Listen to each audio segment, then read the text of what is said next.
안녕하세요. 자, 손해평가사 이론서 강해. 예. 우리 2차 기본 교재죠. 예. 뭐 강해라고 하면은 뭐 강의하듯 풀어서 썼다 이렇게 이해를 하실 수도 있겠지만, 저는 사실은 조금 중의적인 어떤 그 의미를 조금 노렸어요. 예. 강해. 예. 우리는 이론서에 강하다. 예, 해가지고 강해. 예. 그렇습니다. 예. 이 책의 특장점이라고 그러면, 아유, 이것도 좋고 저것도 좋고 뭐 다 좋아요, 최고예요, 뭐 이렇게, 예, 그렇게 좀 어필을 했는데, 사실은 솔직한 그 말씀을 드리면, 그동안에 이제 저도 출판도 해보고 강의도 해보고 하면서, 제가 생각했을 때, 이렇게 하면 좀 더 그 효율적일 텐데 싶은 것들을 좀 반영을 해놨어요, 사실은요. 예. 그 중에 제일 큰 게 하나가, 두 권이었어요. 예. 책값도 조금 더 비싸죠. 예, 지금 이게 오히려 더 쌉니다. 예. 물가는 올랐지만 가격은 오히려 더 저렴해졌어요. 두 권인 걸 한 권으로 만들어서. 그리고 어떤 경제적인 부담도 부담인데, 일단 책이 두 권이면은 수험생 입장에서 좀 더 부담스럽죠. 예. 또 그거를 한 권으로 좀 이렇게 만들어 놨어요. 예. 장관화를 했습니다.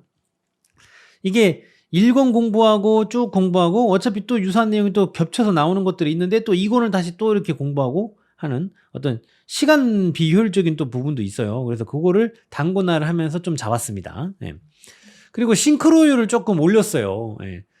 왜냐면 기존의 이제 책들은 뭐 저도 마찬가지였을 수 있는데, 강사님들, 교수님들이 써놓은 그 책들을 공부를 다 해요. 좋습니다. 예, 근데 이제 시험 보기 전에 최소한 한두 번은 또 이론서하고 또 맞춰봐야 돼요. 예, 불안하니까요. 예. 근데 그런 작업을 하지 않아도 되게, 싱크로율을 좀 잡아놨어요. 예, 여기서는요. 그래서 요 놈만 보면 됩니다. 그리고 어떤 출제 포인트들, 이렇게 한눈에 볼 수 있게 앞에다 이렇게 딱 배치를 했습니다. 그래서 해당 챕터를 공부할 때, 기존에는 기출문제가 어떻게 나왔었구나, 그런 것들을 먼저 보고 그걸 좀 생각을 하면서 해당 챕터를 좀 공부를 하면은 좀 더 효율적이지 않을까, 그런 생각이었어요. 예. 그리고 이제 밑줄 강의라는 걸 제가 이제 진행을 했던 적이 있는데, 그게 아주 호응이 좋았거든요. 예.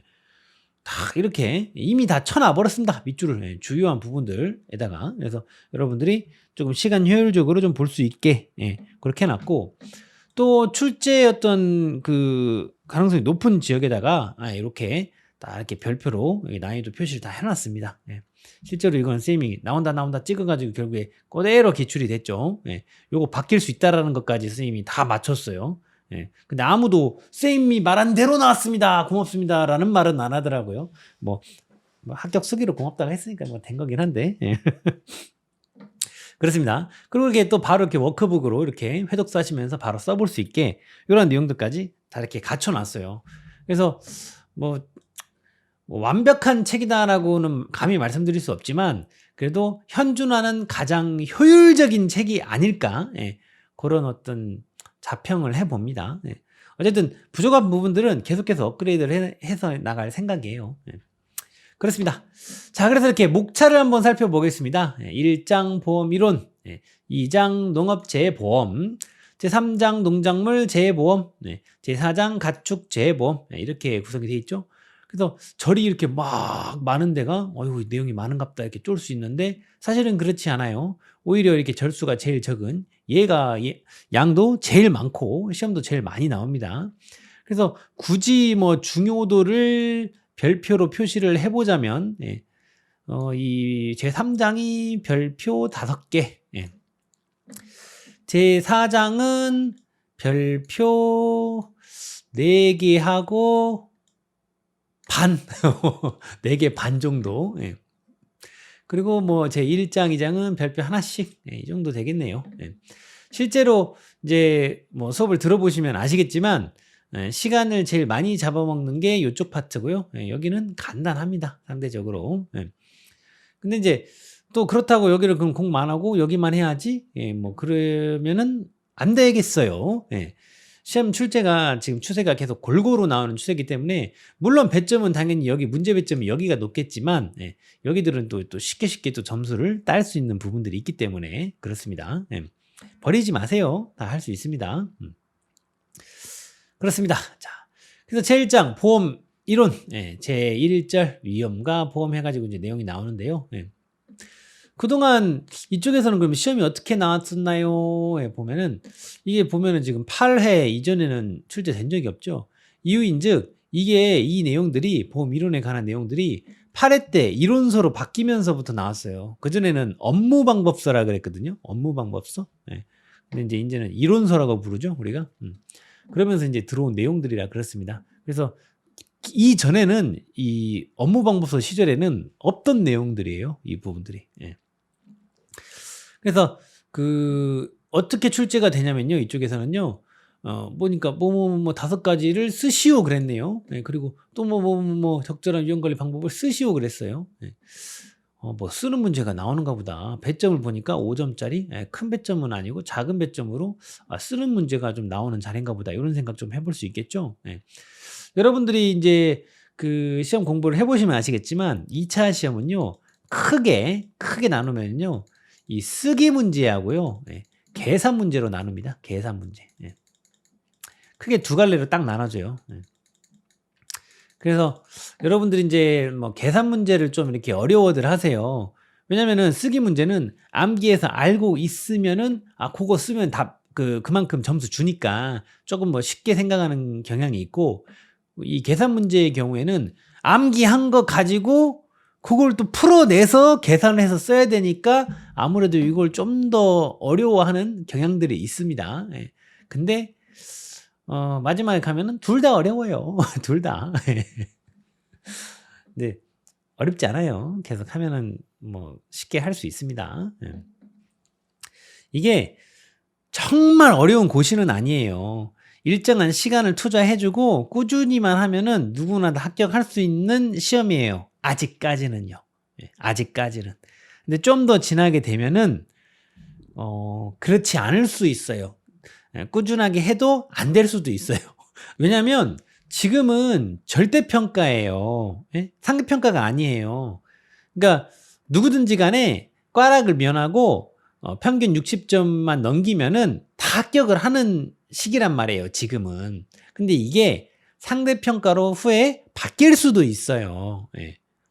그러면은 새로 유입되는 그 똑똑한 인원들이 계속해서 합격해버리면은 어떤 수준이 못 돼버리면은 합격을 계속 못 할 수 있겠죠.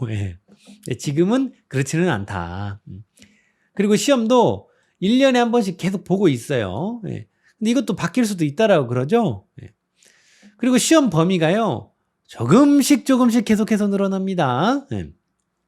작년에만 합격을 했어도 뭐 블루베리나 두릅, 수박 이런 거 공부 안 해도 됐는데 이번에 추가가 막 돼버렸죠, 이런 애들이. 그래서 품목이 계속해서 늘어나요. 그래서 여러분들의 시험 공부해야 되는 분량은 늦게 합격하면 할수록 계속 늘어날 수가 있다.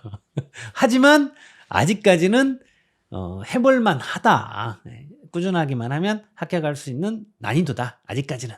그래서 가능한 한 빨리 따시는 게 주요하겠습니다. 빨리 따세요. 가능한 한. 뭐 나는 3년 잡고 해요. 5년 잡고 합니다. 그런 거 하지 마세요. 올해 동차로 합격할 것처럼 공부를 해야 내년에라도 됩니다. 내년에 합격하면 됩니다. 라고 하면은요, 그거 한 5년 걸려요. 왜 그래요? 1, 2년에 쌈박하게 합격할 수 있는데 굳이 3년, 5년, 10년 할 필요 없잖아요. 아시겠죠? 그래서 좀 짧고 굳게 공부해서 끝낼 수 있도록 하자. 그렇습니다. 그래서 전통적으로 이쪽에서 문제 내는 것들을 보면은요, 이때 뒤에 이제 보면 아시겠지만 어떤 내용들이 5가지나 6가지 이렇게 떨어지는 애들이 있어요. 그런 것들 가지고 뭐 5가지를 이렇게 쓰라고 한다든지, 아니면은 여기 가로에 들어갈 내용이 뭔지 그걸 쓸 줄 알면은 어렵지 않게 득점할 수 있는 문제를 그동안 내왔습니다. 이쪽에서. 근데 이제 그거보다 조금 업그레이드 버전으로 어떻게 문제가 나올 수 있다라는 것들은 쌤이 이제 그 포인트들이 나올 때마다 가면서 말씀을 드릴게요. 자, 먼저 위험에 정의해가지고 내용이 나왔어요. 앞으로 안 좋은 일이 일어날 수 있는 가능성을 뜻하는 말이래요. 근데 이 말을 들여다보면은요, 미래의 일이고요, 좋은 일이 아니고 안 좋은 일이고요. 예. 가능성으로 이렇게 구성이 되어 있다라고 합니다. 그래요. 그래서 이 위험에 대해서 이 합의된 정의는 없지만 요런 것들로 이렇게 정의를 한번 종합해서 정리를 해볼 수 있겠다 하고 나열을 해 놓은 게 있습니다. 손실의 기회, 손실의 가능성, 불확실성, 실제 결과와 기대했던 결과와의 차이, 그리고 기대와는 다른 결과가 나올 확률, 이런 것들을 이렇게 정리를 해볼 수 있대요. 이런 영어 같은 경우는 신경 쓰실 필요 없어요. 영어는 안 나옵니다. 쌤은 이렇게 주요 부분들을 보고 있지만 여러분들은 처음부터 끝까지 토시 하나 안 빼고 한번 쫙 봐야 되겠죠? 자, 위험과 관련된 개념 해가지고요, 3가지 중요한 개념이 나옵니다. 위태, 선인, 그리고 손해. 그렇습니다. 여기 지금 써봐야 되겠죠? 회독수 하면서 가로넣기 해봐야 되겠죠? 해저드 해가지고요, 위태라고 합니다. 위태.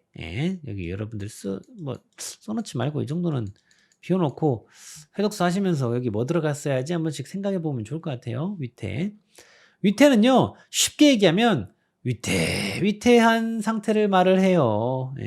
위험 상황이죠. 사고 발생 가능성, 사고의 원인, 뭐 이렇게 표현할 수 있겠네요. 근데 포인트는요, 사고가 발생하기 전 단계라는 거예요. 위태한 상태입니다. 손인이 나옵니다. 패럴이라고 하죠. 사고, 위험의 현실화, 그리고 손해의 원인, 해가지고 손인이죠. 손해의 원인. 근데 이제 이게 발생을 한 거죠. 사고가. 그리고 손해, 가치 감소, 사고 발생 결과, 그리고 경제적 수요 발생. 근데 이제 이걸 비교를 하자고 표시를 해보면은 얘는 손해는 발생 후 단계에 이렇게 해당이 되겠죠. 그래서 위태, 손인, 손해, 이거 조금 기억을 해 놓으세요. 중요한 개념입니다.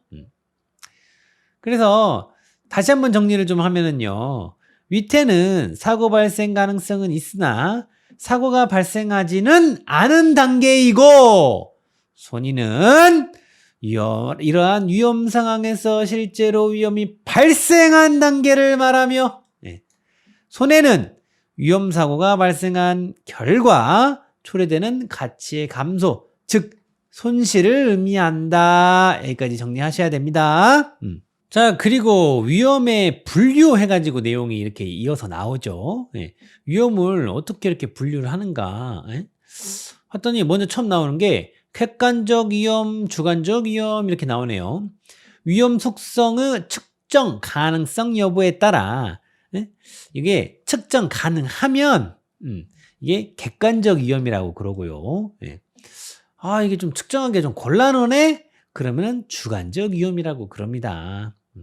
근데 얘네들 중에 보험 대상이 되는 위험은요, 객관적 위험이에요. 그러겠죠? 측정이 곤란하면 안 되겠죠? 그리고요, 순수 위험, 투기적 위험 있는데요.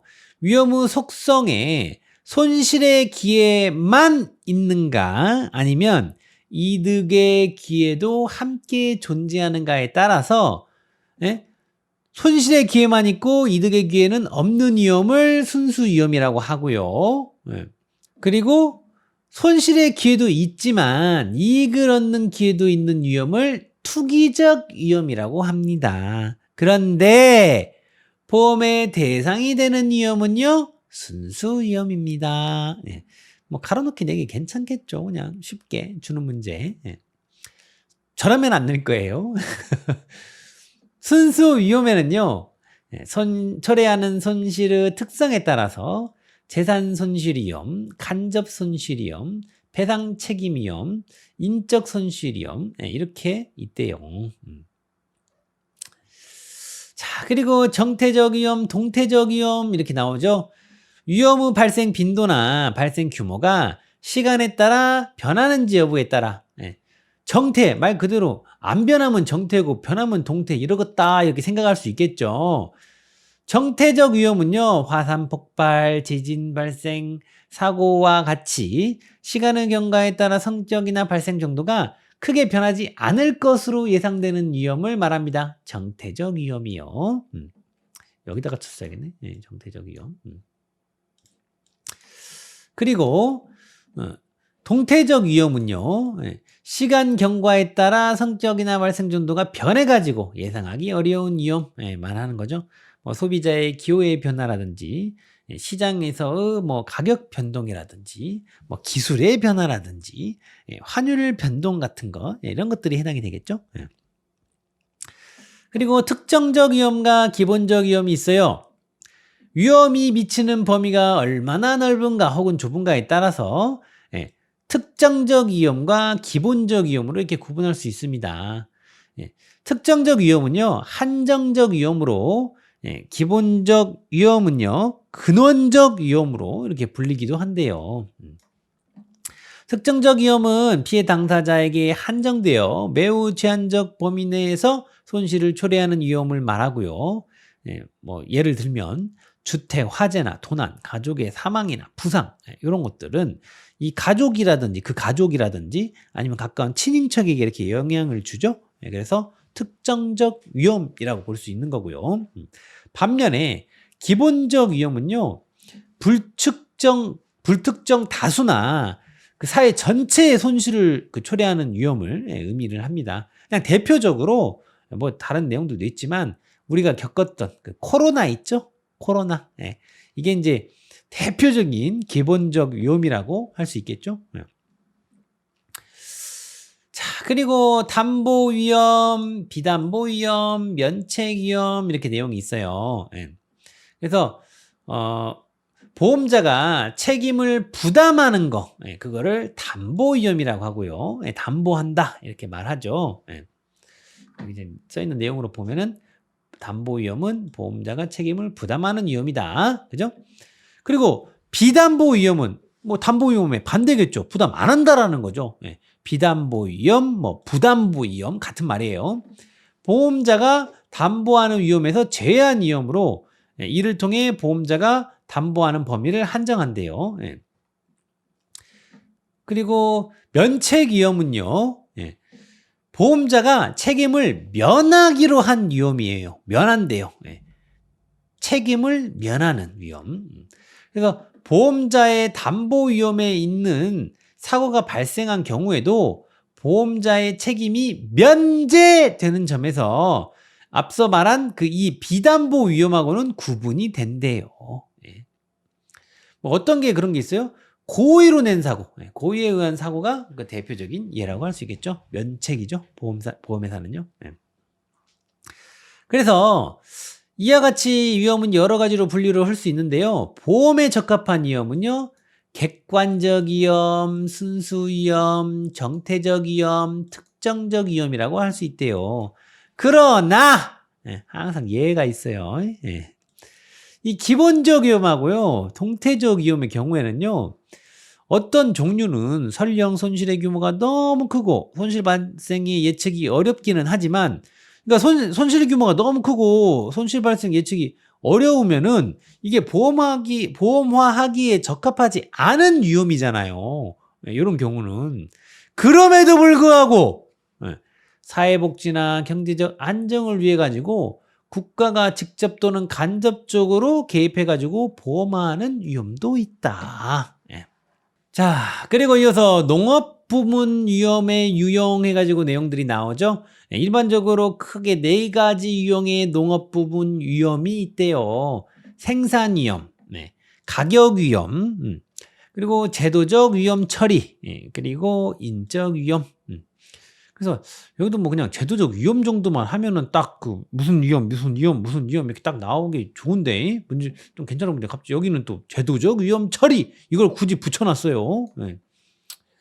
어쨌든 그래서 농축산물 생산 과정에서 기후변화나 병해충, 가축 질병 발생 등으로 인한 생산량과 품질의 저하에 따른 위험을 말한대요. 이런 것들은 우리 인간이 어떻게 통제하기가 좀 어려운 그 리스크들이잖아요. 그죠? 그래서 이런 과정에서 나오는 그 위험, 생산 위험이라고 하죠. 그리고 가격 위험, 생산한 농산물의 가격 변동에 따른 위험을 말을 하죠. 그리고 제도적 위험 처리래요. 예. 제도적인 어떤 그 위험을 말하는 거죠. 뭐 농업 관련 세금, 농산물 가격 및 뭐 농업 소득 지지, 뭐 환경 규제, 식품 안정 등 이런 그 정부 정책과 제도 등의 변동에 따른 위험을 말한대요. 예. 그리고 인적 위험, 그 개별 농민 혹은 농가 구성원의 사고, 질병, 사망 등에 따른 위험을 말한대요. 이렇게 그 사람 관련된 그 위험, 인적 위험. 그리고 뒤이어서 위험 관리의 의 및 구성 요소 해가지고 이렇게 나오는데요. 위험 관리란 이게 뭐예요? 뭐 영어로는 리스크 매니지먼트 그러는데, 위험 관리, 위험을 발견하고 그 발생 빈도나 심도를 분석해 가지고 가능한 최소의 비용으로 손실 발생을 최소화하기 위한 재반 활동을 의미한다. 이렇게 지금 이야기를 해놨죠. 그래서 이 아래 내용 좀 한번 보시고요. 위험 관리의 구성 요소 해가지고 나오는 내용들 보세요. 지식, 그리고 보험, 그리고 보호, 그리고 대응. 이게 아니 뭐 위험 관리의 구성 요소에서 지식이 있어야지. 보험, 이것도 있으면 좋겠네. 보호, 뭐 이런 내용이구나. 뭐 대응, 뭐 좋지 않은 걸 사후적으로 안 하는 걸 한다. 대충 끄덕끄덕은 보면 된단 말이에요. 근데 이런 것들을 그냥 막상 써봐라 그러면은 위험 관리의 구성 요소를 4가지 쓰시오. 그러면 답답할 수가 있어요. 그래서 여러분들이 해독수를 할 때 이런 내용들을 조금 많이 눈여겨서 봐야 됩니다. 무슨 말인지 아시겠죠? 실제로 어떤 식으로 시험 문제가 나오냐면요. 이런 식으로 시험 문제가 나와요. 위험관리 방법 중 물리적 위험관리에 관한 내용을, 위험관리 방법에 대한 방법을 뭐 5가지 쓰시오. 그럼 어떻게 써야 돼요? 위험 회피, 손실 통제, 위험 요소의 분리, 계약을 통한 위험 전가, 그리고 위험을 스스로 인수, 이렇게 써야 돼요. 실제로 이렇게 시험이 나왔어요. 실제로요. 그래서 여러분들이 이게 뭔 말인가 정확하게 알면은 당연히 알아야겠지만 어려운 내용은 아니잖아요. 읽어보면 알 수 있잖아요. 위험을 스스로 인수한다. 대략 보면 이 말이구나. 이 정도는 되잖아요. 근데 그게 되는 거하고 이 5가지를 쓰라고 했을 때 쓸 수 있는 거하고는 완전 다른 이야기다. 그래서 여러분들은 계속 공부를 하실 적에 포커스를 어디다 맞춰야 된다? 이런 식으로 문제가 나왔을 때 내가 어떻게 피드백을 할 수 있나? 내가 어떻게 대처할 것인가? 그거를 계속해서 생각을 하면서 공부를 해야 돼요. 강의만 백날 듣는다고? 아무 그 의미가 없어요. 기본 강의 뭐 20강, 30강을 들었어. 근데 이제 한번 문제 풀어봐야지? 빵점 나와버린다니까요. 빵점 나와버려요. 그래서 강의를 들을 적에 나 이거 어떻게 대비해야 되겠다. 그런 전략을 세워야 돼. 그거를. 그리고 그걸 실행에 옮겨야 돼요. 그렇지 않으면은 진짜 2차 시험은 재수 없으면 빵점 나와버릴 수 있습니다. 그래서 자, 물리적 위험 관리, 위험 통제를 통한 대비 방법 5가지, 위험 회피, 손실 통제, 위험 요소의 분리, 계약을 통한 위험 전가, 위험을 스스로 인수. 써줘야 됩니다. 근데 이제 한번 이거 나왔기 때문에 이걸 뭐 또 내지는 않을 것 같은데 아직 더 낼 것들이 있기 때문에 일단 이 5가지 쓰는 거에 대해서는 5가지 있는 거 아직 안 나온 것들 위주로 먼저 보고, 그리고 5개가 넘는 뭐 6개, 7개 있는 것들도 같이 보세요. 아직 안 나온 것들은, 출제가 안 된 것들은. 왜냐면 6개, 7개 있지만 5가지만 쓰시오 이렇게 할 수 있거든요. 왜냐면 5점짜리이기 때문에 뭐 부분 점수를 이게 그러니까 5개 중에 하나 틀렸다고 해서 5점 까버리지는 않는 걸로 일단 지금 확인이 됐거든요. 아직까지는요. 근데 이제 이것도 채점 기준을 이제 얘네들이 공개를 안 하고 있어요. 아직도. 그래서 때에 따라서 합격자 수가 너무 많다 그러버리면 이제 좀 엄격한 작대를 대가지고 부분 점수 없음 해가지고 그렇게 처리를 할 수 있는데, 일단은 5점짜리 5개로 나오면은 개당 1점 이렇게 지금 배점을 주는 걸로 확인했기 때문에 어쨌든 요 개수일 때는 조금 그렇게 준비를 하자. 5점짜리면은 5가지 쓰라고 하는 길을 좋아하니까 패턴이. 그렇습니다. 자, 그리고 재무적 위험 관리해 가지고요. 예, 위험자금 조달을 통한 대비 해 가지고 위험 보유. 예, 우발적인 손실을 자기가 이렇게 부담을 한다라는 거죠. 그리고 위험을 제3자에게 전가. 예, 보험이 해당이 되겠죠. 보험. 계약을 통해 제3자에게 위험을 전가하는 것. 예. 그리고 위험 결합을 통한 위험 발생 대비. 예. 그래서 요런 방법들이 있다. 위험 관리 방법의 선택을 하는데요. 예, 요거에 관한 내용이 이렇게 나와요. 그래서 요 표가 선생님이 나온다 노래를 불렀어. 실제로 이제 선생님이 말했던 그대로 요거를 바꿔가지고 이렇게 싹 바꿔가지고 예, 냈더라고요. 예. 그래서 그대로 나왔는데 근데 개념을 이제 알고 있으면은 그거 바꿨어도, 근데 워크북을 순서대로 맨날 썼던 사람들 그냥 그대로 안 보고 요거 안 보고 써버렸으면 이제 틀렸겠죠. 근데 그런 사람 없었겠지. 자, 손실 횟수, 예, 이게 빈도, 예, 적은 경우. 예. 근데 빈도는 또 적고 발생도 적게 발생하고 손실 규모도 크지 않은 거예요. 작은 경우에. 예, 이럴 때는 어떻게 한다? 위험을 보유해 버린다. 예, 막고 품어 버린다고 그러죠. 예, 위험 보유. 그리고 자주 발생을 한대요. 예, 근데 손실 그 심도나 규모는 작대요. 예, 이런 거는 어떻게 해요? 손실을 통제를 해버리죠. 손실 통제. 예, 적합한 방법은요. 내가 손실 통제. 밑에 그 선생님이 다 써놨어요. 이 아래쪽에. 예. 그리고 자주 막 발생을 하지는 않지만, 예? 그 규모나 이 심도는 크대요. 예. 예를 들면은 막 자주 걸리는 그런 건 아니지만 암 예, 한번 걸리면은 죽을 수도 있잖아요. 그죠? 이런 것들 어떻게 해요? 우리가 위험을 전가하죠. 보험 같은 거 들어가지고 예, 위험 전가. 예, 그리고 보험 이렇게 써주면 되겠죠? 예, 위험 전가. 보험. 그리고 손실 횟수가 이렇게 많고 손실 그 심도도 크대요. 엄마 빈도도 거시기하고 심도도 커? 어이구 이건 어떻게 해요? 도망가야죠. 예, 위험 회피예요. 예, 위험 회피. 예, 도망가야 합니다. 위험 회피. 그래서 이미 한번 이렇게 쓰라는 걸 또 나왔기 때문에 또 쓰라고는 안 나올 것 같은데 이걸 썰로 풀어가지고 예, 나올 수는 있을 것 같아요. 이렇게 빈도가 적다라는 말을, 그리고 손실 규모가 작다라는 말을 이렇게 작다라고 말 안 하고 그걸 이제 썰로 풀어가지고 하는 거예요. 그걸 선생님이 우리 합격 천재에다가 다 예시를 다 표시를 해놨어요. 그런 문제 다 만들어 놨어요. 진하게 한번 풀어보세요. 네. 그래요. 네, 그래서 뒤에 농업 부분 위험관리 방안 해가지고 아주 좋은 말씀들 네, 많이 이렇게 있고요. 자, 이제 여기서 아직 시험에는 나오지 않았지만 나올 만한 논문 하나 쌤이 이렇게 표시를 해놨습니다. 농업위험의 유형과 정책수단 해가지고요. 예, 위험의 유형이 이제 이런 위험들이 있는데 그런 주요 정책수단들이 각각 이런 것들이 이렇게 해당되는 게 이렇게 있대요. 예. 그러면은 요런 거 얘기를 해놓고 그게 어떤 거 해당되는지, 위험 어떤 유형인지 가로 넣기 나오기 괜찮을 것 같아요. 예. 여러분들이 좀 소홀히 할 만한 부분이거든요. 이런 것들이 해당되는 게. 그래서 요런 거. 예.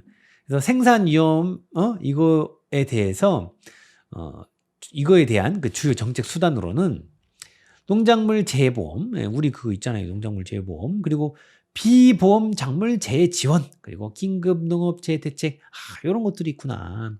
그리고 가격 위험에 대해서는요, 최저 가격 보장제, 그리고 가격 손실 보장제, 수입 손실 보상제, 그리고 농업 수입 보장 보험, 네, 이런 것들이 있다. 그리고 제도적 위험에 대한 걸로는 환경 보전 및 식품 안전 규제에 대한 비용 분담, 장려금 지원, 영농 컨설팅 및 전업을 위한 교육 훈련 지원, 그리고 FTA 피해 보전 직불제 등 이런 것들이 있고, 인적 위험에 대한 걸로는 농업인 안정보험, 농기계보험, 농업 고용 인력 중개 지원, 이런 것들이 있대요. 근데 이거는 사실은 여기 가로놓기가 채점하기가 좋긴 한데, 껄쩍지근하게 여기를 내버릴 수도 있어요. 정책수단을 쓰시오, 몇 개 쓰시오, 이런 식으로. 그렇게 되면 점수 받기 조금 쉽지 않을 거예요. 어쨌든 아직 시험이 안 나왔으니까 해독소 하실 적에 조금 눈여겨보시자. 제2절 보험의 의의와 원칙 해가지고 이렇게 내용이 나오죠. 보험의 정의 해가지고요.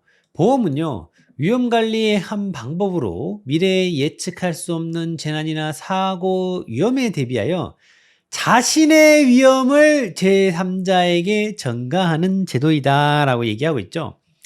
그래서 그 보험에 대한 정의는요 다양해요. 그래서 그거를 책에서는 뭐 경제적 관점에서도 봐보고 사회적 관점에서도 봐보고 또 가서 이렇게 법적인 관점에서도 이렇게 한번 보면서 정리를 해봤네요. 자, 그리고 보험의 특성 해가지고 내용이 나오는데 문제 내기 괜찮겠죠. 보험의 특성 5가지를 쓰시오. 그러면은 예기치 못한 손실의 집단화, 위험 분담, 위험 전가, 그리고 그 실제 손해에 대한 보상, 그리고 대수의 법칙, 이게 써져야 되겠죠. 그래서 이제 방금 선생님이 읽었던 이 5가지 내용들을 보고 밑에 내용을 쫙 읽어보면은 뭐 여러분들이 그 한국어를 하실 줄 아는 이상 뭐 크게 어렵거나 이해가 안 될 내용은 없어요. 근데 이제 또 막상 앞에서 한번 얘기를 했지만 이 5가지를 쓰라고 했을 적에 이게 또 써지고 안 써지고의 문제는 또 다른 문제일 수가 있어요. 대략 어렴풋하게 이런 비슷한 말 뭐 있었던 것 같은데 까지는 생각할 수 있을 수 있는데 이걸 실제로 자기 손으로 써지는 것은 또 다른 문제다. 그래서 그거가 써지게 연습을 하는 게 진짜 시험 공부예요. 2차에서는요. 그래서 이제 선생님이 합격 천재의 그 워크북을 계속해서 학급 천재 그 학습지를 계속해서 이렇게 해보라고 말씀드리는 게 그런 이유입니다. 본인이 풀어보지 않고 본인 손으로 직접 써보지 않은 것은 본인 게 아닙니다. 자, 그래서 이 표 한번 볼게요. 위험의 분담, 전가, 결합 및 보험의 관계 해가지고 요 내용들이 나오죠. 그래서 여기 이제 계약자와 계약자는요, 같이 이 보험료를 이렇게 분담해서 내죠, 같이. 그래서 이 보험자 그러면 이제 보험 회사를 말을 하는 거예요. 그래서 이들의 그 위험을 보험회사, 보험자에게 전가를 하죠. 그리고 이제 보험자는 이들의 어떤 위험을 또 결합을 해서 해주는 그런 역할이 또 되는 거죠. 이들 입장에서는요, 계약자들 입장에서는. 그래서 소액의 보험료를 매개로 이들은 이렇게 이어져 있는 거고, 그리고 이 보험료를 대가로 보험자와 계약자의 이 관계가 지금 성립을 하는 거죠. 위험을 전가하는 대신에 보험료를 내는 거잖아요. 보험회사에다가. 그래서 이 관계도를 잠깐 보시고요. 자, 보험의 성립 조건 해가지고 내용이 나오는데요. 뒤에 6가지 나옵니다. 그래서 여기도 문제 내기 괜찮죠. 보험의 성립 조건 5가지를 쓰시오. 그래 버리면은 순서대로 동질의 위험의 다수 존재. 그래야 앞에 말한 것처럼 이렇게 결합을 할 거 아닙니까? 위험을. 그리고 손실의 우연적 발생, 우연하게 발생한 것이어야 돼요. 인위적이거나 의도적이면 안 되죠. 그리고 한정적 손실, 보험이 가능하기 위해서는요, 이 피해 원인과 발생 시간, 장소 및 피해 정도 등을 명확하게 판별하고 측정할 수 있는 위험이어야 해요. 그죠? 그리고 비재난적 손실, 손실의 규모가 지나치게 크지 않아야 한다. 막 재난적인 그 막대한 손실이 막 발생을 해버린다? 그러면 보험회사 파산하겠죠. 그리고 확률적으로 측정 가능한 손실, 보험으로 가능하기 위해서는 손실 발생 가능성, 즉 손실 발생 확률을 추정할 수 있는 위험이어야 하죠. 그래야 그거 데이터를 가지고 보험료도 산정을 하고, 그리고 보험회사도 수익이 남아야 이게 운영이 될 건데, 그죠? 그래서 이런 것들이 측정 가능해야 된다. 그래야 보험 상품 만들 수 있을 거 아니에요. 그죠? 그리고 경제적으로 부담 가능한 보험료. 앞에 거 내용 다 좋아요. 근데 보험료가 너무 비싸버리면은 보험 가입을 할 수가 없겠죠. 그래서 보험료 수준이 너무 높아 보험 가입 대상자들에게 부담으로 적용하면 보험을 가입할 수 없어. 보험으로 유지되기 어렵다. 그래서 이 경제적으로 부담 가능한 보험료, 여기까지 내용 확인하시고요. 제3절 보험의 기능입니다. 이쪽 파트에서는 역시 가로넣기 쓰기 문제가 또 이렇게 나왔죠. 그래서 지금 계속 말씀드리는데 이쪽 파트에서는 쓰기 문제가 나오기가 괜찮아요. 예. 그래서 뭐 몇 가지 쓰시오, 가로놓기 하시오 이렇게 전통적으로 이렇게 나왔었고 뭐 신유형으로 앞서 잠깐 말씀드렸던 것처럼 이렇게 뭐 그 짝짓기 문제를 낸다든지 아니면은 뭐 쭉 이야기를 써놓고 OX 이렇게를 내게 한다든지 뭐 맞는 것만 고르게 한다든지 이런 식으로도 문제 또 생각해 볼 수 있습니다. 그렇지만 가로넣기가 확실하게 대비가 되면은 뭐 다른 형태로 문제를 내더라도 다 풀 수가 있겠죠. 그래서 가로넣기가 되는 게 최소한입니다. 쓰기 문제라고 하면은 뭐 가로넣기부터 시작해서 뭐 약수로 하시오, 서술로 하시오 전통적으로 이런 식으로 나왔었는데 어차피 여기에 들어가서 이 문제를 맞고 틀리고 뭐 약술이든 서술이든 맞고 틀리고를 결정하는 것은 키워드가 맞아야 돼요. 키워드가 그죠? 그래서 이 키워드에 해당하는 이 가로넣기가 확실하게 대비가 돼 있으면은 유사시에는 이 약술과 서술도 해낼 수가 있다. 그래서 가장 기본이 되는 게 이 가로넣기 대비를 하는 겁니다. 그렇습니다. 자, 보험의 순기능 해가지고 뒤에 6개 나오는데요. 그러면은 이것도 보험의 순기능 5가지만 쓰시오. 이렇게 낼 수 있겠죠. 손실 회복, 그리고 불안 감소, 그리고 신용력 증대, 투자 재원 마련, 자원의 효율적 이용 기여, 그리고 안전 의식 고양 이렇게 써지면 좋겠죠. 그래서 뭐 손실 회복 뭐 다들 아시는 거죠. 뭐 손실이 발생했을 때 보험금을 받으면은 경제적 손실을 좀 빠르게 이렇게 회복을 할 수가 있잖아요. 그죠? 그리고 불안 감소. 보험을 들게 하면은 개인이든 기업이든 좀 불안한 게 좀 덜해지죠. 아무래도 난 보험 들었어. 신용력 증대.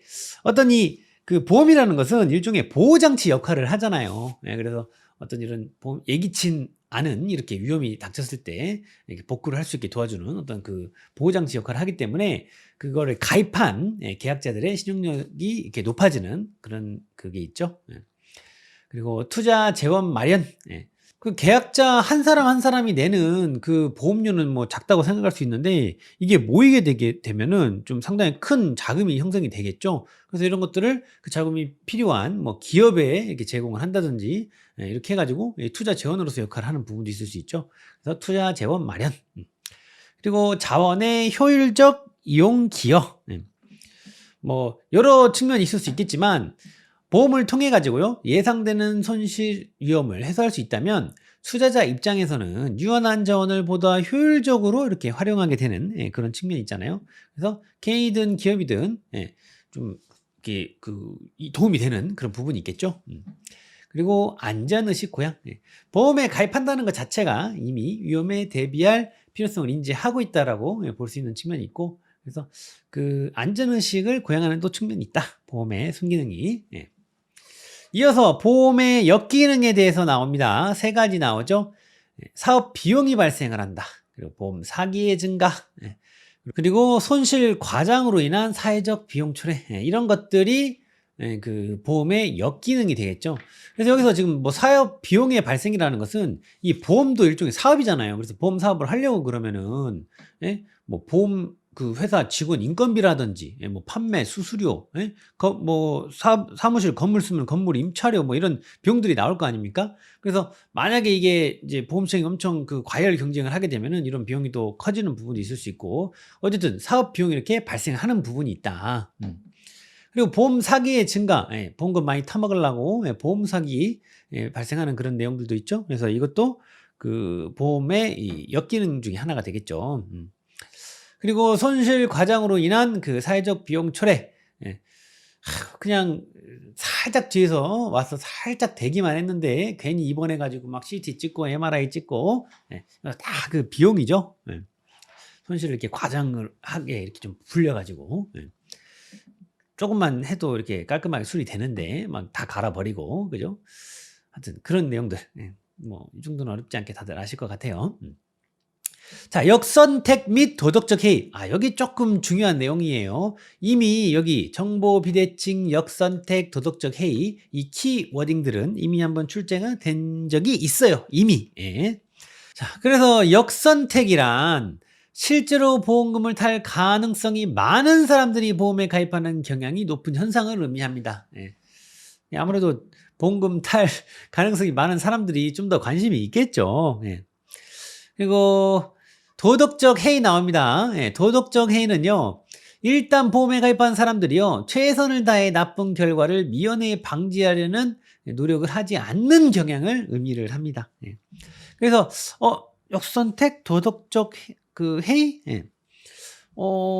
대략 무슨 말인지 알 것 같아. 근데 비교를 해보면은 조금 더 명확해집니다. 공통점과 차이점을 한번 볼게요. 자, 역선택과 도덕적 해이는요. 보험 가액에 비해 보험 금액의 비율이 클수록, 예, 이 보험 가액이라는 것은 보험 가치 금액, 예, 요 정도만, 이 정도가 이 가치에 해당하는 금액인데, 보험 금액이라는 건 보험 가입을 그거보다 더 많이 한 거예요. 예. 그래서 보험 가액, 그러니까 요만큼만 가입, 10억만 가입해도 되는데, 예? 가치 금액이 10억인데 막 보험 금액을 20억, 30억, 100억 이렇게 가입을 하는 거예요. 그래서 보험 가액에 비해 보험 금액의 비율이 보험 금액의 비율이 클수록 발생 가능성이 높고, 그죠? 그거 타먹으려고 그러겠죠. 예. 그리고 이익은 역선택이나 보덕적 그 해이를 야기한 당사자에게 귀착되는 반면, 그래서 타먹는 놈은 좋겠죠. 근데 피해는 보험자와 다수의 선의의 계약자들에게 돌아가 결국 보험사업의 정상적 운영에 악영향을 미친다는 점에서 유사합니다. 이 역선택과 도덕적 해이는요. 그러니까 우리가 그냥 다 알고 있는 내용인데 이거를 이렇게 좀 뭐랄까 학문적 느낌이 나게 써놓으니까 여러분들이 어렵게 생각할 수 있는데 어려운 이야기 아니죠? 자, 그리고 역선택과 도덕적 해이의 차이점은요. 역선택은 계약 체결 전에 예측한 위험보다 높은 위험이 그 집단이 가입하여 가지고 사고 발생률을 증가시키는 데 비해 도덕적 해이는요. 계약 체결 후에 계약자가 사고 발생 예방 노력 수준을 낮추는 선택을 한다는 점이래요. 그래서 이 어떤 유사점과 차이점을 기준으로 좀 보면 좋을 것 같아요. 자, 제 4절 넘어와 가지고요. 손해보험에 이해해가지고 이렇게 내용 나오죠. 그동안 이제 여기서 이제 나왔던 문제들은요. 여기 뭐 가로놓기 이거 나오는 거는 뭐 우리가 다 그 생각했던 내용들인데 9회 때 손해보험 계약의 법정 특성해가지고 각 특성에 대해서 기술하라고 이렇게 나왔어요. 아니 뭐 1회 때 2회 때도 아니고 9회 때 이 문제가 갑자기 이렇게 나오니까 그 여러분 선배들이 좀 많이 당황들을 하셨는데 이제 막 거기 나열돼 있는 거 이 법적 특성 요거에 대해서 이렇게 설명을 해야 되는 거였어요. 근데 그거를 토시 하나 안 틀리고 준비한 수험생은 아마 없었을 거예요. 이걸 이렇게 낼까? 싶은 또 이제 문제였는데 15점 배점으로 나왔는데 요런 문제들을 내는 이유는 뭐냐면요. 여러분들도 한번 출제자 입장에서 한번 생각을 해보세요. 우리 지금 시험은 뭐 상대평가도 아니고 절대평가인데 그렇다고 너무 또 합격자를 많이 배출해 버리면 또 이게 문제가 되잖아요. 그래서 요런 문제를 내게 되면은 그 시험을 주관하는 그 기관 입장에서는 너무 좋아요. 왜냐면은 그 채점의 잣대를 어디에 대느냐에 따라서 점수 컨트롤을 할 수가 있거든요. 그래서 요런 문제는 쌤이 출제 만약에 위원으로 들어간다 그러면 쌤도 요런 문제 좀 쓰는 문제 하나 정도는 보험으로 하나씩은 낼 것 같아요. 그렇다고 뭐 이거를 잘 못 썼다고 해서 뭐 합격에 지장이 있거나 또 그렇지는 않으니까요. 회독수를 또 이렇게 꾸준히 해오신 분들은 또 얼추는 또 썼을 거거든요. 그렇습니다. 그래서 요런 문제 너무 겁먹지는 말자. 선생님 이 문제 대비하려고 생각하면 뭐 다 외워야 되는데 그거 어떻게 해요? 뭐 이럴 수 있는데 너무 겁먹지 마세요. 개념적인 내용 적당히 알고 있으면은 얼추 쓸 수 있을 정도만 준비하시면 됩니다. 요런 것들은 그 만약에 틀렸다고 해도 여러분들 합격에 아무런 지장이 없어요. 사실은. 그렇지만 어렵지 않은 내용이니까 대비는 하도록 하자. 그래서 손해보험의 의의와 원리 해가지고 이렇게 내용 나오는데요. 자, 손해보험의 원리 해가지고 위험의 분담, 그리고 뭐 위험 대량의 원칙, 그리고 급부 반대급부 균등의 원칙, 그리고 수지 상등의 원칙, 그리고 이득 금지의 원칙 해가지고 딱 5개예요. 손해보험의 원리 5개를 쓰시오. 이렇게 내기도 좋겠죠. 근데 이제 요 자리들은 이 자리는 그 각 원리마다 이렇게 조금 내용이 있는 게 있어요. 그래서 뭐 간단 계산 문제도 나올 수 있지 않을까 이런 생각을 한번 가볍게 해봅니다. 자, 손해보험의 원리 하고 1 해가지고 위험의 분담 이 내용이 나왔죠. 한마디로 딱 이 독일의 보험학자 마네즈라는 사람이 이걸 딱 한마디로 정리를 해버렸어요. 이 계약자들이 이 그 위험의 그 분담을 하는 건데 서로 보험을 일컬어 가지고요. 1위는 만인을 위하여, 만인은 1위를 위하여. 딱 이 말 하나로 그냥 딱 깔끔하게 정리가 돼 버리네요. 서로 위험을 이렇게 분담하는 제도라는 거예요. 보험은요. 자, 위험 대량의 원칙. 수학이나 통계학에서 적용되는 대수의 법칙을 보험에 응용한 것이 위험 대량의 원칙이래요. 위험 대량의 원칙은요, 보험에 있어서 사고 발생 확률이 잘 적용되어 합리적 경영이 이루어지려면 위험이 대량으로 모여서 하나의 위험 단체를 구성해야 한다는 것이래요. 그리고 급부, 반대급부, 균등의 원칙, 이 내용이 나오죠. 급부, 반대급부, 균등의 원칙에서 급부라는 것은요, 계약자가 내는 보험료를 의미하고요. 반대급부라는 것은요, 급부, 반대급부 나오죠. 보험자로부터 받게 되는 보험금에 대한 기대치를 의미한대요. 그러면 이 급부랑 반대급부가 균등해야 된다는 원칙이구나, 이렇게 우리가 생각을 할 수가 있겠죠. 그래서 위험 집단 구성원 각자가 부담하는 이 보험료는요, 평균 지급 보험금의 사고 발생의 확률을 곱한 금액과 같대요. 이를 급부, 반대급부, 균등의 원칙이라고 한대요. 그래서 여기서 말한 거를 이렇게 식으로 딱 표현을 해놨죠. 깔끔하니. 그래서 너무 초보적이긴 한데 그냥 뭐 이거를 계속 5가지 쓰라고만 하다가 심심하면은 뭐 가로넣기를 낼 수도 있을 것이고, 그죠? 아니면은 이거를 썰로 조금 줘가지고 한번 계산하게끔 해볼 수도 있을 것이고, 그죠? 너무 간단하긴 한데, 그래서 아직 뭐 이걸 뭐 가지고 계산하라고 문제는 나온 적은 없어요. 근데 여기까지도 우리가 요 정도 선까지는 조금 대비를 해주자. 수지상등의 원칙 해가지고 보험자가 이거는요, 받아들이는 그 수입 보험료 총액과 사고 시 지급하는 지급보험금의 총액이 같아져야 한다는 것을 말을 해요. 이게 수지상등의 원칙입니다. 근데 이제 개념적인 내용이에요. 그러면 보험회사는 뭐 먹고 살아? 그죠? 그래서 수지상등의 원칙이 계약자 전체 관점에서 본 보험 수리적 원칙인데 반하여 앞에서 본 급부, 반대급부, 균등의 원칙은요, 계약자 개개인의 관점에서 본 원칙이라고 할 수 있습니다.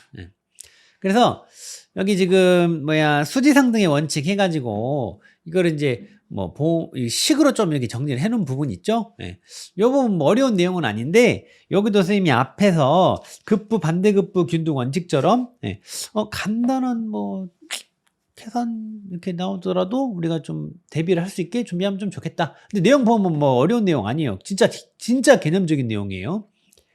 수입 보험료 합계는요, 계약자 수 곱하기 계약자가 이제 내는 그 보험료 하게 되면은 이 수입 보험료 합계가 되겠죠. 그리고 지출 보험금 합계는 이제 보험회사가 지출하는 그 보험금이에요. 사고 발생 건수 곱하기 평균 지급 보험금 하면은 이거 되겠구나. 이 정도는 되시죠.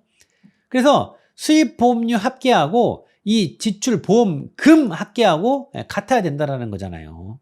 그래서 이제 식을 풀어서 여기다 써놓은 거예요. 계약자 수 곱하기 보험료는 사고 발생 건수 곱하기 평균 지급 보험금 같아야 된다. 이 원칙이 뭐라고요? 바로 수지상등의 원칙이라는 거예요. 아시겠죠? 그리고 이득금지의 원칙입니다. 손해보험의 가입 목적은 손해의 보상에 있으므로 피보험자는 보험사고 발생 시 실제로 입은 손해만 보상받아야 하며 그 이상의 보상을 받아서는 안 된다라는 거예요. 이득 보면 안 된다라는 거예요. 이걸로. 이거를 이득금지 원칙이라고 합니다. 그래서 이런 이득금지의 원칙을 실현하기 위한 대표적인 법적 규제로는요, 초과보험, 중복보험, 보험자 대의 등에 관한 규정이 있다고 합니다. 예. 손해보험 계약의 의의와 원칙. 예. 손해보험은요, 피보험자의 재산에 생긴 손해 또는 다른 사람에게 입힌 손해를 배상함으로써 발생하는 피보험자의 재산상의 손해를 보상해주는 보험이다. 쉽게 얘기해서 손해를 보상해주는 보험이다. 손해보험은. 그 뒤에 상법 638조, 우리 1차 공부할 때 많이들 보셨죠? 보험계약은 당사자 일방이 약정한 보험료를 지급하고 재산 또는 생명이나 신체에 불확정한 사고가 발생할 경우에 상대방이 일정한 보험금이나 그 밖의 급여를 지급할 것을 약정함으로써 효력이 생긴다라고 그랬죠. 이렇게 그 상법에서는 보험계약의 의의를 이렇게 정의를 하고 있다. 손해보험계약의 법적 특성 해가지고 뒤에 이제 7개가 나오는데 이 중에서 손해보험계약의 법적 특성을 5가지만 쓰시오 그러면은 불효식, 낙성계약성, 유상계약성, 쌍무계약성, 상행위성, 부합계약성, 최고선의성, 계속계약성, 이 중에 5개를 써야 되겠죠? 이거 우리 1차 할 때도 봤던 내용들이죠. 그죠? 그래서 이런 포인트들, 이렇게 딱 번호 매겨져 있는 이런 포인트들 5가지 쓰라고 하기 괜찮은 내용들 조금 눈여겨봐 주세요. 보험계약의 법적 원칙 해가지고 이제 내용이 쭉 또 이어서 나옵니다. 실손보상의 원칙, 이거 아시죠? 문자 그대로 실제 손해를 보상한다라는 것이죠. 그런데 이런 이 실손보상의 원칙에 예외가 있어요. 예외가. 대표적으로 이 3개가 있는데요. 기평가계약, 대체비용보험, 생명보험 이렇게 있죠. 그래서 이 기평가계약이라는 것은 전손이 발생한 경우에 미리 약정한 금액을 지급하기로 한 계약이에요. 뭐 골동품이라든지 미술품이라든지 이런 것들은 손실의 현재 가치를 좀 산정하기가 조금 거시기한 부분이 있잖아요. 애매한 부분이 있잖아요. 그래서 계약자하고 보험자가 미리 그거에 대해서 합의를 해가지고 그 금액을 이렇게 지급을 하는 계약이에요. 기평가 계약 1차 때도 봤죠. 대체비용보험, 손실 지급액을 결정할 때 감가상각을 고려하지 않는 보험이에요. 그래서 이거는 이제 뭔가 사고가 발생을 했을 때 새 것으로 이렇게 교체를 할 수밖에 없는 이런 물건들, 예를 들면 뭐 화재가 발생했는데 지붕이 다 타버렸대요. 지붕이. 근데 이거는 지붕 없이 우리가 거기서 살 수는 없잖아요. 그래서 교체를 할 수밖에 없는 이런 것들의 경우에는 이 대체비용 보험으로 이렇게 하는 경우가 있겠죠. 그리고 생명보험, 그 인간을 그 가치를 얼마로 책정을 하실 거예요? 감가상각 얼마씩 때릴 거예요? 좀 하기가 좀 어렵겠죠. 그래서 이런 내용들. 그래서 이 기평가계약, 대체비용보험, 생명보험은 실손보상 원칙의 예외다. 이렇게 얘기를 하고 있습니다. 자, 그리고 보험자 대의의 원칙 해가지고 내용들이 나오는데요. 대표적으로 목적물 대의, 잔존물 대의라고도 합니다. 그리고 제3자에 대한 보험 대의, 청구권 대의라고 해요. 이 개념들이 나오는데요. 잠깐만 좀 설명 좀 드릴게요. 뭐 내용들이라서 여러분들이 그 시간 될 때 읽어보시면 되는데, 이 목적물 대의, 이 잔존물 대의는 무슨 개념이냐면요. 예를 들어서 쌤이 1000억짜리 빌딩이 있어요. 1000억짜리. 1000억짜리. 이 가치가 1000억이에요. 그래서 보험을 1000억을 가입을 했어요. 예를 들면. 근데 이게 불의의 사고로 이게 다 무너져 버렸대요. 이 선생님 거라고 하면 안 되겠다. 얘기를 하다 보니까. 그래서 보험회사에서 이렇게 스님이 이제 1000억을 받았어요. 근데 이게 다 무너졌는데 여기 막 철근이라든지 뭐라든지 이게 남아있는 이 잔존물들이 있잖아요. 이것만 팔아도 한 50억은 땡길 수 있을 것 같아요. 공물상에다가. 근데 그러면 스님은 이것도 또 잔존물도 따로 팔아가지고 50억도 벌어버렸다? 그럼 스님은 1050억. 아싸! 이득. 이러면 안 되겠죠? 그래서 이 보험자가 이렇게 전손이 이른 경우에 보험 금액을 이렇게 전부 지급을 했잖아요. 그러면은 이 잔존물에 대한 권리를 이 보험자가, 보험회사가 이렇게 취득하는 거예요. 예, 요거를 잔존물 대여라고 합니다. 계시면 아시겠죠? 예, 결국에는 그 이득 금지 원칙하고 또 일맥이상통하는 부분이 있죠. 예. 그리고 이 청구권 대여라고 하는 것은 그래도 뭐 어려운 그 개념이 아니에요. 이 쌤이 뭐 이렇게 보험을 들어놓은 게 있는데, 보험을 가입을 해놨어요. 이 보험회사에다가. 근데 이 세모라는 녀석이, 이 쌤하고 전혀 상관없는 요놈이 여기다가 피해를 입힌 거예요. 예를 들어서 뭐 10만 원어치 피해를 입혔어. 예를 들어서 야가 잘못을 해서. 이 선생님이 물건에다가. 그래서 저는 이걸 보험을 들어놨으니까 이 보험회사에서 쌤한테 10만 원 줬네요. 근데 제가 또, 야, 너 나한테 10만 원치 피해 입었거든? 너 10만 원 갖고 와, 임마. 그래서 또 10만 원을 또 받아버리면은 쌤은 20만 원. 이득이죠? 이러면 안 되겠죠? 그래서 이 10만 원을 저한테 이렇게 피해를 입힌 거를 예를 들어서 이 보험회사가 보험 들었으니까 저한테 딱 줬잖아요. 그러면은 제가 요 사람한테 청구할 수 있는 그 권리를 이 보험자가 청구하게 되는 이거를 청구권 대여라고 그래요. 요거를. 여기서는 이제 표현을 이 세모를 이 제3자라고 표현해 놨죠. 그래서 제3자에 대한 보험 대의 이렇게 말하기도 하고 제가 청구할 수 있는 권리 이 청구권을 이 보험자가 대위해서 그걸 하기 때문에 청구권 대위 이렇게 말하기도 합니다. 체크하시고요. 자, 그리고 피보험이익의 원칙이 나옵니다. 피보험이익의 원칙. 이 전제 조건은 손해를 입을 만한 이익이 존재해야 된다라는 거예요. 이 손해보험은요. 그래서 그 말을 참 잘 표현한 게 있는데 피보험 이익이 없으면 이 보험도 없다. 이런 말이 있어요. 그래서 이 피보험 이익의 원칙은 3가지 목적이 있대요. 그래서 이게 뒤에 보게 되면은 첫째, 둘째, 셋째 해가지고 이거 약술 사이즈 괜찮게 보이죠? 3가지가 나와 있어요. 첫째, 피보험 이익은요 도박을 방지하는 데 필수적이다. 둘째, 피보험 이익은 도덕적 위태를 감소시킨다.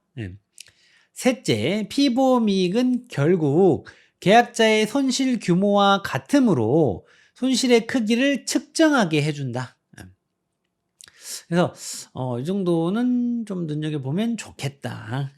그래서 이런 것들을 여러분들이 갑자기 달달달 외워서 쓰려고 그러면은 좀 답답할 수 있는데 그냥 조금 쉬운 방법이 회독수를 하면서 꾸준히 이렇게 보면서 요거 그냥 가로놓기 나오면은 그냥 주워버려야겠다. 그냥 그런 느낌으로 그냥 이렇게 조금 쪼개는 거예요. 쉽게 말하면. 이런 식으로 좀 기억을 하고 있다가 만약에 가로놓기를 운 좋게 그렇게 줘버리면은 그렇게 써버리면 되고 약수를 하라 그러면은 이렇게 다 써버리면 되고 그래서 살짝 이런 표시들을 조금 임의의 표시들을 한번 해보세요. 그리고 회독수를 계속 하면서 1회도 갈 때마다 한번 쓱 보고 2회도 갈 때 한번 쓱 보고 이런 식으로 하면서 공부를 하면은 조금 더 수월할 거예요. 당연히 오늘 처음 봤어요. 그럼 내일 자고 일어나면은 이게 기억이 안 날 거예요. 심한 경우에는 이걸 봤다는 기억 자체가 없을 수도 있어요. 근데 아주 자연스러운 그겁니다. 그래서 너무 낙담하지 마시고 조금 반복을 하신다라고 생각을 하고 조금 느긋하게 마음을 먹으셨으면 좋겠어요. 근데 여러분들이 걱정하는 것보다는 조금 더 빨리 되고 조금 더 잘 됩니다. 지나놓고 보면은. 자, 그리고 최대 선의의 원칙이 있죠. 최대 선의의 원칙이요. 보험 계약 시에 계약 당사자에게 일반 계약에서보다는 매우 높은 정직성과 선의 또는 신의 성실이 요구되는데 이를 최대 선의의 원칙이라고 합니다. 그래서 이 최대 선의의 원칙은요 고지, 은폐, 담보 등의 원리에 의해 유지되고 있어요. 그래서 고지는요 계약자가 보험계약이 체결되기 전에 보험자가 요구하는 사항에 대해 사실 및 의견을 제시하는 것을 말을 하고요. 그리고 은폐는요 계약자가 보험계약 시에 보험자에게 중대한 사실을 고지하지 않고 의도적으로 무의식적으로 의도적이거나 무의식적으로 이렇게 숨기는 것을 말하고요. 담보는요 보험계약의 일부로서 피보험자가 진술한 사실이나 약속을 의미합니다. 좋은 말씀이죠. 예. 근데 이제 이 담보는요, 사용되는 형태에 따라 상호간에 묵시적으로 약속한 이 묵시담보하고요, 계약서에 명시적으로 약속한 명시담보, 예, 로 구분이 된대요. 그리고 보증 내용의 특성에 따라 약속 보증과 긍정 보증으로 구분된대요. 어라? 여기는 느낌이 벌써 하나, 둘, 셋 너희가 보니까 하나만 딱 해가지고 5가지 가로넣기 내기도 괜찮아 보이죠? 네, 눈여겨봐야겠죠? 네. 자, 그렇습니다. 자, 그리고 보험계약 당사자의 의무입니다. 네, 보험자의 의무, 네, 보험회사의 의무죠. 네, 좋은 말씀들 잘 써 있습니다. 근데 우리가 좀 눈여겨봐야 되는 것은요, 여기 보험계약자 또는 피보험자의 의무, 네, 이쪽이에요. 그래서 첫 번째로 나오는 게 고지의무입니다. 고지의무. 네. 고지의무는요, 계약자 또는 피보험자가 보험계약 체결에 있어 보험자가 보험사고 발생 가능성을 측정하는 데 필요한 중요한 사항에 대하여 진실을 알려야 할 보험계약상의 의무를 말한다. 예. 고지해줘야 된다라는 거예요. 알려달라는 거예요. 예. 그런데 여기 한번 봐볼게요. 여기서 고지는 여기 탁 이렇게 해가지고 탁 5개가 딱 보여요. 쌤 눈에는 보여요. 고지는 법률상으로는 구두 또는 서면의 방법 등 어느 것으로도 가능하고 명시적이거나 영시적이든 묵시적이든 상관없다. 현실적으로는 표준약관에 의하여 청약서에 기재하는 서면의 방법으로 이루어지고 있는 것이 보통이래요. 고지해야 할 시기는요, 보험계약 체결 당시입니다. 하나, 둘, 셋, 넷, 5개가 보여버리네. 그냥 한번 쳐봤어요. 그렇다고. 자, 그리고 통지의무라는 게 나옵니다. 통지의무. 뭐 고지의무나 통지의무나 뭐 좀 워딩만 다르지 뭐 비슷한 그거는 아닌가 싶은 생각이 들죠? 네. 계약자 또는 피보험자의 의무에는 고지의무 외에 위험 발생과 관련하여 보험자에게 통지하는 의무가 있대요. 네, 그래서 위험 변경 증가의 통지 의무. 네, 이것은 계약자 또는 피보험자가 보험사고 발생의 위험이 현저하게 변경 또는 증대된 사실을 안 때에는 지체 없이 보험자에게 통지하여야 합니다. 예, 이 말이에요. 예, 예. 그리고 이뿐 아니라 위험 유지 의무라는 내용이 또 있어요. 예. 보험 기간 중에 계약자 또는 피보험자나 보험 수익자는 스스로 보험자가 인수한 위험을 보험자의 동의 없이 증가시키거나 제3자에게 증가시키도록 해서는 안 될 의무를 지고 있다라는 거예요. 위험을 고당 그걸로 좀 유지를 해달라는 거죠. 그죠? 그거에 맞춰서 보험료 냈잖아요. 그러니까 그거 유지해줘. 기본적으로. 그리고 보험사고 발생의 통지 의무 있죠? 보험사고 발생했으면 알려줘. 그 내용이죠. 그렇습니다. 자, 아래쪽에 손해방지 경감 의무 해가지고 내용이 나오는데, 여기 선생님 별표를 하나 쳐놨죠? 여기가 문제를 내기가 아주 괜찮아요. 조금, 그리고 이쪽에서 문제를 뭐 가로놓기를 당연히 내기도 괜찮고, 뭐 썰 문제를 또 좀 낼 수도 있고요. 그래서 거리가 좀 있어요. 아직 뭐 그렇게 무게감 있게 이렇게 다뤄준 적은 없는데, 좀 예상이 되는 자리들입니다. 여기가. 자, 하나하나 조금 자세히 볼게요. 여기는요. 손해방지 경감 의무의 의. 우리나라 상법은요, 손해보험 계약에서 계약자와 피보험자는 보험사고가 발생한 경우 손해의 방지와 경감을 위하여 노력하여야 한다고 규정하고 있어요. 이 상법 제680조에도 이렇게 규정이 있죠. 그래서 이를 손해방지 경감 의무라고 합니다.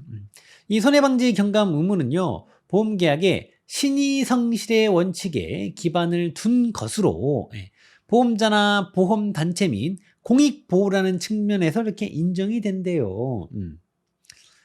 그래서 손해방지 경감 의무의 내용 해가지고 손해방지 경감 의무를 지는 자의 범위 해가지고 이렇게 내용이 있죠. 어떤 사람들이 이 손해방지 경감 의무를 지는가. 그래서 상법상 손해방지 경감 의무를 지는 자는 계약자와 피보험자래요. 그리고 또한 계약자나 피보험자의 대리권이 있는 대리인과 지배인도 손해방지 경감 의무를 진다. 그리고 이들이요, 만약에 계약자나 이 피보험자가 이게 다수인 경우에는요, 각자 이 의무를 지는 것으로 본다. 그랬습니다. 뭐 잠깐 봤는데 뭐 좀 가로놓기 거리도 보이고 그러죠. 예. 그러나 이 의무는 손해보험에서만 발생하는 의무로서 생명보험을 포함한 임보험의 보험 수익자는 손해방지 경감 의무를 부담하지 아니한다 그랬죠. 그래서 대충 쳐봐도 하나, 둘, 셋, 넷, 뭐 여길 치던가 다섯 이렇게 딱 나와버리네요. 예. 그죠? 예. 자, 그리고 손해방지 경감 의무의 존속 해가지고 먼저 발생 시점, 이걸 어떻게 보냐. 손해방지 경감 의무의 시점은 보험사고가 발생하여 손해가 발생할 것이라는 것을 계약자나 피보험자가 안 때부터라고 해석할 수 있대요. 그리고 사고 자체의 예방이 포함되는지 여부, 사고 자체를 막아야 되는 것은 아니거든요. 제 내용이 나옵니다. 사고 자체를 막아야 하는 것은 이 의무에 포함되지 않는다 그랬죠. 그리고 소멸 시점은요, 손해방지의 가능성이 소멸한 때, 소멸한 때, 소멸한다라는 거죠.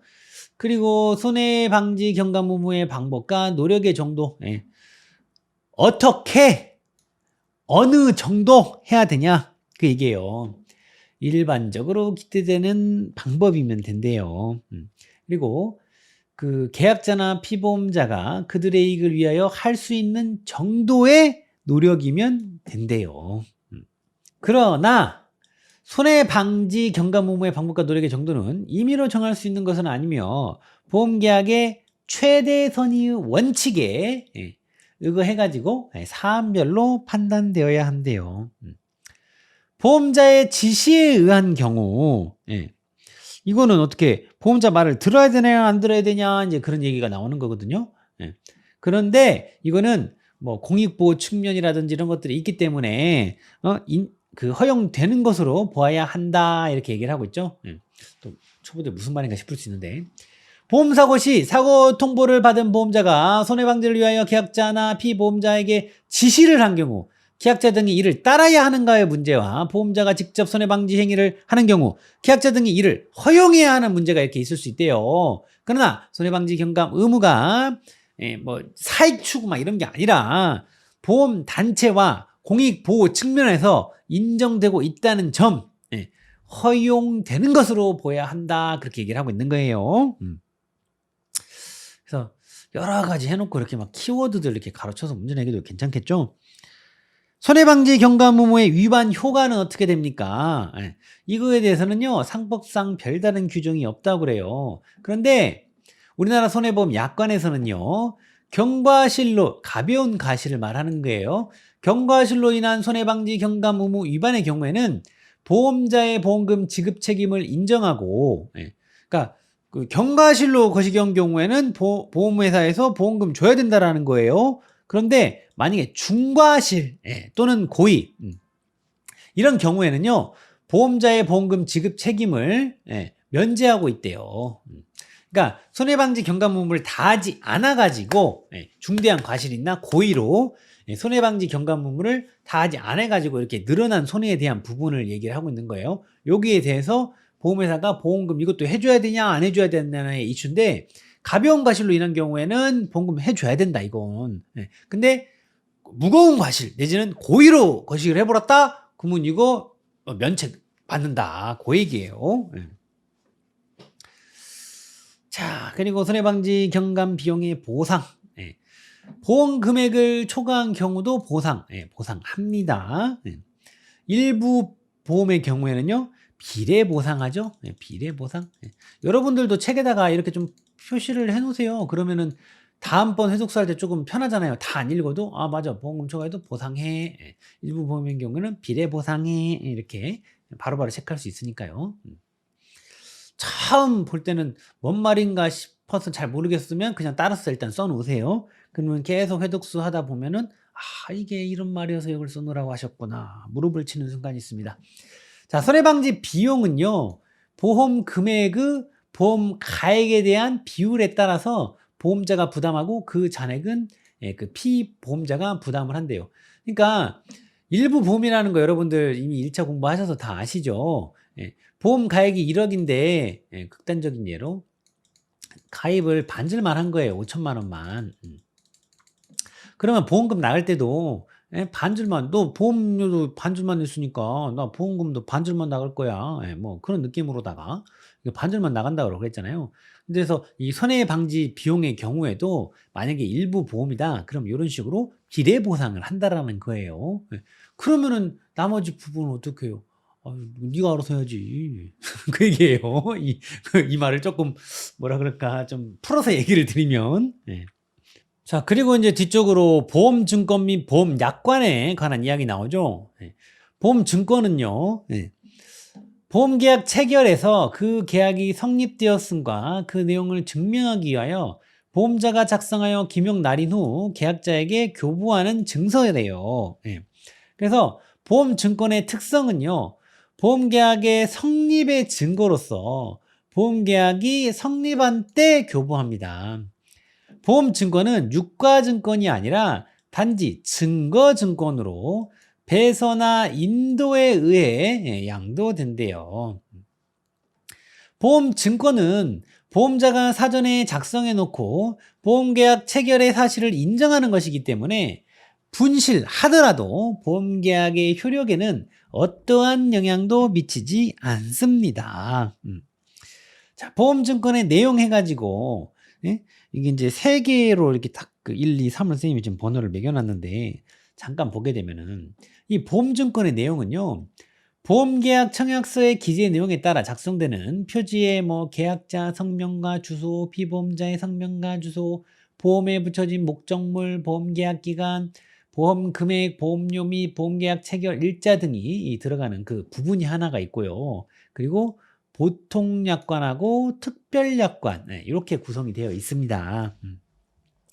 보험증권의 법적 성격 해가지고요. 자, 보험증권의 법적 성격 5가지 쓰세요. 그러면은 요식증권성, 증거증권성, 면책증권성, 상환증권성, 유가증권성, 이렇게 나와야 되겠죠. 그래서 요식 어떤 그 형식을 요구하는 증권이죠. 보험증권에는 일정한 그 사항을 기재해야 한다는 의미에서 요식증권성 성격을 갖는다 그러죠. 그래서 이런 내용들 써줘야 되죠. 이거 1차 할 때도 봤죠, 다 사실은. 그리고 보험증권은요, 보험계약의 성립을 증명하기 위해 보험자가 발행하는 증거증권이래요. 그리고 면책증권성. 보험증권은요, 보험자가 보험금 등의 급여 지급에 있어 제시자의 자격 유무를 조사할 권리는 있으나 의무는 없는 면책증권이래요. 그리고 상환증권성. 실무적으로 보험자는 보험증권과 상환으로 보험금 등을 지급하고 있으므로 일반적으로 상환증권의 성격을 갖는다. 유가증권성.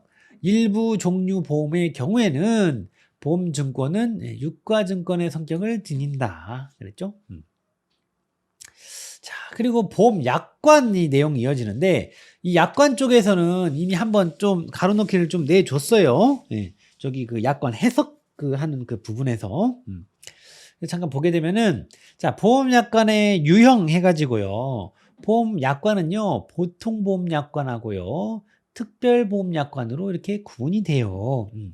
그래서 보통보험약관 그 효력 해가지고 여기 보통보험약관의 구속력 해가지고 이쪽 내용을 보게 되면은, 보통보험약관의 내용을 보험계약의 내용으로 하겠다는 구체적인 의사가 있는 경우뿐 아니라 그 의사가 명백하지 아니한 경우에도 보험약관의 구속력을 인정하지 않을 수 없다. 인정한다라는 말이에요. 그냥 인정한다 그러면 되는데 인정하지 않을 수 없다. 꼭 말을 그렇게 하냐. 인정한다. 구속력을 인정한다. 써놓으세요. 그리고 허가를 받지 않는 보험약관의 사법상의 효력. 그래서 금융위원회의 허가를 받지 아니한 보통보험약관에 의하여 보험계약이 체결된 경우 사법상의 효력의 문제는 그 효력을 인정하는 것이 타당하다. 일단 인정한대요. 그런데 허가를 받지 않은 약관을 사용한 보험자가 보험업법상의 제재를 받는 것은 당연하고, 또 금융위원회의 허가를 받지 아니하고 자신의 일방적인 이익을 도모하거나 공익에 어긋나는 약관을 사용한 때는 그 효력은 인정되지 않는다. 예. 보통 보험 약관의 해석, 예. 기본 원칙을 먼저 봅니다. 예. 당사자의 개별적 해석보다는 법률의 일반적인 해석 원칙에 따라 보험계약의 단체성, 기술성을 고려하여 각 규정의 뜻을 합리적으로 해석해야 한다. 보험약관은 보험계약의 성질과 관련하여 신의 성실의 원칙에 따라 공정하게 해석되어야 하며, 계약자에 따라 다르게 해석돼서는 안 된다. 아주 당연한 말이죠. 당연한 말. 그죠? 보험약관상의 인쇄조항과 수기조항 간의 충돌이 발생하는 경우에는 수기조항이 우선한대요. 그러니까 손으로 쓴 거. 예. 그러니까 인쇄된 거는 프린터한 거. 예. 수기조항은 손으로 쓴 거. 예. 말하는 거예요. 근데 두 개가 충돌을 해버린대요. 그러면은 수기조항이 우선을 한다. 예.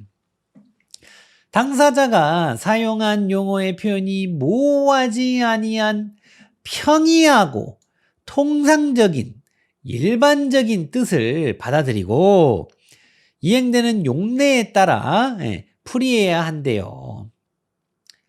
작성자 불이익의 원칙. 여기서 작성자는 누구겠어요? 보통 보험회사죠. 보험회사가 이렇게 다 해가지고 사인만 하죠. 보험 약관의 내용이 모호한 경우, 즉 하나의 규정이 객관적으로 여러 가지 뜻으로 풀이되는 경우나 해석상 의문이 있는 경우에는 보험자에게 엄격 불리하게, 그죠? 야가 썼으니까 그리고 계약자에게 유리하게 풀이해야 한다는 원칙을 말합니다. 작성자 불이익의 원칙입니다. 자, 그리고 뒤에 그 재보험 해가지고 내용이 나오죠. 그래서 이 재보험 여기서는 제일 중요한 말이 뭐다? 재보험 계약은 원보험 계약의 효력에 영향을 미치지 않는다. 우리 1차 공부할 때도 다 공부들 하셨죠? 재보험 계약의 성질해가지고 재보험 계약은 책임보험의 일종으로서 손해보험 계약에 속합니다. 그리고 재보험의 기능 해가지고 기능을 여기서 지금 나열을 해놓은 거는 위험 분산. 위험 분산에는 양적, 질적, 장소적 분산이 있어요. 그리고 원보험자의 인수 능력의 확대로 마케팅 능력 강화, 그리고 경영의 안정화, 그리고 신규 보험 상품의 개발 촉진, 이런 재보험의 기능이 있어요. 재보험이 뭔지 또 1차 공부한 지 조금 지났다고 까먹은 분들이 있을 수도 있으니까 잠깐 또 얘기를 드려보면, 재보험이 뭐냐면요, 여기 계약자가 있죠. 뭐 보험자, 보험회사 이렇게 있어요. 보험자 내지는 뭐 보험회사. 근데 이 계약자하고 이 보험자하고 이렇게 보험 계약을 맺잖아요. 여기 회사도 같이 쓸게요. 그러면 이 계약자한테 보험사고가 발생을 하면 이 보험자가 보험금을 지급을 해야 되잖아요. 그러면은 이 보험자가 좀 너무 부담스러울 수 있어요. 이 계약자가 뭐 좀 한두 명이면 괜찮은데 엄청 많을 거고, 또 혹시라도 자기가 감당 못할 수준으로 일이 벌어져 버리면은 큰일이잖아요. 그러니까 이 보험자가 다른 그 보험자하고, 이 보험자랑 좀 비교를 하기 위해서 여기다가 재보험자라고 쓸게요. 재보험자. 재보험자하고 또 보험 계약을 맺는 거예요. 이런 일이 있었을 적에 네가 이렇게 해가지고 난 그거 받아서 이거 줘야겠다, 이렇게. 그래서 이거를 이 보험 계약하고 비교하기 위해서 재보험 계약이라고 합니다. 재보험 계약.